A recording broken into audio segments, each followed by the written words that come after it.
নমস্কার বন্ধুরা, আপনাদের সকলকে আমার চ্যানেলে স্বাগত জানাচ্ছি। আশা করি বন্ধুরা আপনারা সবাই সুস্থ আছেন এবং খুব ভালো আছেন। আপনাদেরকে আমি যে জবা গাছটা দেখাচ্ছি এই কালো প্যাকেটের ভেতরে, এই জবা গাছটা এখন আমার ব্যালকনির নতুন সদস্য।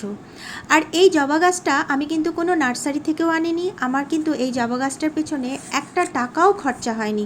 সম্পূর্ণ বিনা পয়সায় আমি কিন্তু এই একটা সুন্দর জবা গাছ তৈরি করে ফেলেছি। এখন বর্ষাকালে অনেকের বাড়িতেই দেখবেন জবা গাছের ডাল কেটে ফেলে দেয়। সেইখান থেকে আমি একটি ছোট ডাল আমার এই ব্যালকনিতে এনে লাগিয়েছিলাম। তার থেকে দেখুন কত সুন্দর পাতা বেরিয়েছে। আর এই জবা গাছের ডালটা আমি 15 দিন আগে লাগিয়েছিলাম। তো তখন একটি ভিডিও আমি করে রেখেছি। তো তার এগেনস্টে আজকে আমি ভয়েস দিয়ে আপনাদেরকে দেখাবো যে তখন আমি কিভাবে মাটি তৈরি করেছি এবং কিভাবে গাছের ডালটা লাগিয়েছি। আর দেখুন কত সুন্দর কচি কচি সুন্দর পাতা বেরিয়ে গেছে এই 15 দিনের মধ্যে। আর যেহেতু এখন বর্ষাকাল, বর্ষার সময় যে কোনো গাছের ডাল কিন্তু অনায়াসে বেঁচে যায়, কারণ বৃষ্টির জল পড়লেই গাছের ডাল বেঁচে যেতে খুব সুবিধা হয়। আর আমাদের ব্যালকনিতেও ভালোই মোটামুটি বৃষ্টির জলগুলো পড়ে। তো গাছটা দেখুন কত সুন্দরভাবে বেড়ে উঠেছে। আর এদিকে দেখুন দুটো পাতাবাহারের ডালকে আমি এই 3-4 দিন আগে এই নয়নতারার গ্রো ব্যাগের ভেতরেই এনে লাগিয়ে দিয়েছি। আমি এদের জন্য আর আলাদা করে জায়গা তৈরি করতে পারিনি, তাড়াহুড়া ছিল, সেই জন্য আমি এই নয়নতারার গ্রো ব্যাগেই দেখুন লাগিয়ে দিয়েছি। আর এই ডালগুলোও কিন্তু আমি কোথা থেকেও কিনে আনিনি, আমার খুব পরিচিত একজনের বাড়ি থেকে নিয়ে এসেছি। তাদের বাড়িতে এই গাছটা ছিল এবং অনেক ঝোপ হয়ে গেছে, তারা ডালগুলো যেহেতু কেটে ফেলে দিচ্ছিল, সেখান থেকে আমি দুটো ডাল এনে আমার এই নয়নতারা গাছে গ্রো ব্যাগে লাগিয়ে দিয়েছি। আর এই পাতাবাহারটা কিন্তু আমার ব্যালকনিতে আগে থেকেই একটি রয়েছে, যদি বেঁচে যায় তাহলে আমি সুন্দর করে আবার গাছটা তৈরি করে আবার একটা টবের ভেতরে লাগাবো। তো বন্ধুরা আপনাদেরকে আমি বলতে চাই যে সব সময় বাগান করতে গেলে কিন্তু বিশাল পয়সা খরচা করে বড় বড় দামি দামি টব, দামি দামি গাছ এনে কিন্তু লাগানোর কোনো দরকার নেই। খুব কম পয়সা খরচা করেও এবং চেনা পরিচিত মানুষের কাছ থেকে গাছের ডাল এনেও আমরা কিন্তু সুন্দর একটা বাগান তৈরি করতে পারি। তো বন্ধুরা আজকের ভিডিওটা যদি আপনাদের ভালো লেগে থাকে তাহলে অবশ্যই একটি লাইক, একটু সাবস্ক্রাইব এবং আপনাদের পরিচিত বন্ধুবান্ধবকে অবশ্যই এটা শেয়ার করে দেবেন আমার এই ভিডিওটা। তো চলুন আপনাদেরকে এবার দেখাই 15 দিন আগে আমি কিভাবে এই জবার ডালটা লাগিয়েছি এবং কিভাবে আমি মাটি তৈরি করেছি সেটা দেখাই। তো বন্ধুরা দেখুন এই আমি জবার ডালটা আমি নিয়ে এসেছি, ছোট্ট একটা জবার ডাল নিয়ে এসেছি, একেবারে সরুও না একেবারে মোটাও না, একটা মাঝারি ধরনের একটা জবার ডাল আমি ছোট দেখেই নিয়ে এসেছি। এবং প্রথমে মাথার উপরের পোর্শনটাকে আমি একটু কেটে দিয়েছিলাম এবং যে সমস্ত পাতাগুলো রয়েছে, কিছু কিছু পাতা তো পড়েও গেছিলো আর কিছু পাতা রয়েছে সেগুলো আমি কেটে ফেলে দিচ্ছি, মাত্র দুটো পাতা আমি রেখে দিচ্ছি।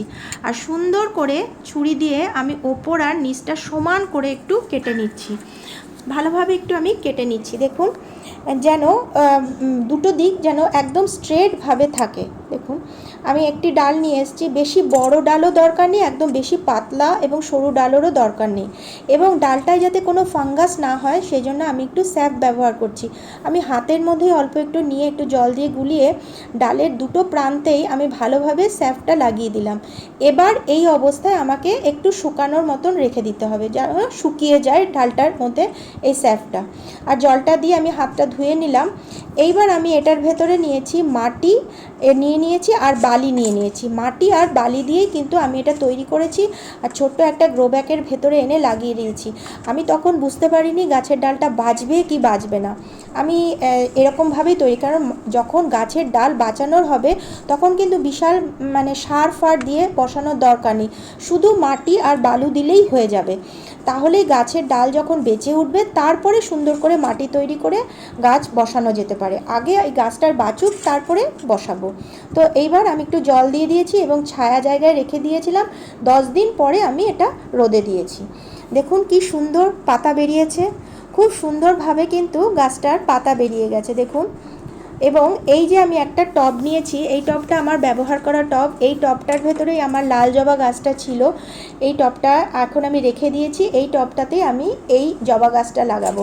আর এটা হচ্ছে সেই অফ হোয়াইট সাইজের, যে অফ হোয়াইট কালারের যে সাইজ বলছি, অফ হোয়াইট কালারের যে জবাটা হয় সেই জবাটা, এটা অনেক জবা হয়, সেই লাল জবার মতন প্রচুর জবা হয়।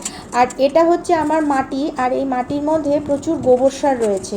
আর এটাতেও আমার গাছ লাগানো ছিল, গাছগুলো মরে গেছে, তো মাটিটা আমি এখন কাজে লাগিয়ে দিচ্ছি। দেখুন এই মাটির ভেতরে শুধু গোবর সার আছে আর মাটি আছে, আর কিচ্ছু নেই। যেহেতু গাছের ডালটা খুব ছোট্ট, এখন কোনো রকম খাবার দেওয়ার কোনো প্রয়োজন নেই। গোবর সার, মাটি আর সামান্য অল্প একটু আমার ভার্মি কম্পোস্ট রয়েছে, সেই ভার্মি কম্পোস্টটা আমি মিশিয়ে দিয়েছি। আর কোনো কিছু দেওয়ার দরকার নেই। আগে গাছটা আরও 3-4টে পাতা বেরোক, তারপরে দেখা যাবে খাবার দেবো, কিন্তু এখন এই মুহূর্তে গাছের মাটিতে আর কোনো কিচ্ছু দেওয়ার দরকার নেই। প্লেন গোবর সার, মাটি আর সামান্য একটু ভার্মি কম্পোস্ট দিয়ে মাটিটা তৈরি করলেই যথেষ্ট। এবং সুন্দরভাবে মাটিটাকে ওলট পালট করতে হবে, যেন মাটিটা একদম ঝুরঝুরে থাকে। আমার মাটিটা কিন্তু একদম ঝুরঝুরে। এইবার আমি এই টবটার নিচটাতে একটু শক্ত পিচবোর্ড দিয়ে নিচ্ছি, যাতে কাদা জলটা না বেরিয়ে শুধু প্লেন জলটা চলে যায়, এবং ড্রেনেজটা যাতে ভালো থাকে সেই জন্য আমি একটু পিচবোর্ড আমি এখানে ব্যবহার করলাম, শক্ত পিচবোর্ডগুলো। তো একটু ভালোভাবে আমি দিয়ে দিলাম টবের নিচে।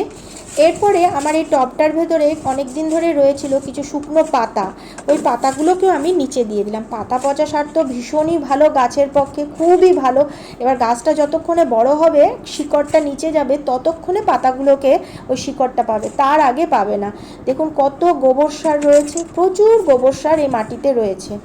এরপর আমি টবটা থেকে আস্তে করে বার করে নিলাম, যাতে শিকড়টা কোনোভাবে না ছিঁড়ে যায়।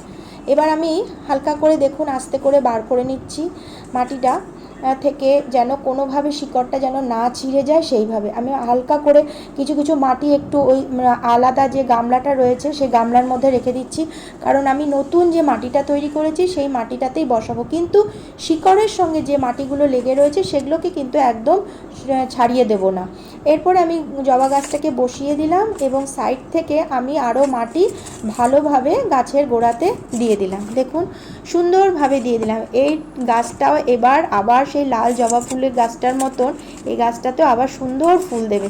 দেখুন বন্ধুরা, আমার কিন্তু এই জবা গাছটার জন্য 1 পয়সাও কিন্তু খরচা করতে হয়নি। আর যদি আপনারা এই জবা গাছটাই নার্সারিতে কিনতে যান, নাই করে ছোট সাইজের হলে 50 থেকে 60, একটু বড় সাইজের যদি কিনতে যান তাহলে 100-র ওপরে দাম বলবে, আর একটু ভালো টব হলেই আরও দামটা বেড়ে যাবে। এবার একটু জলের মধ্যে স্যাপ গুলে আমি গোড়ার চারপাশে দিয়ে দিলাম, ভালোভাবে দেখুন দেওয়া হয়ে গেল।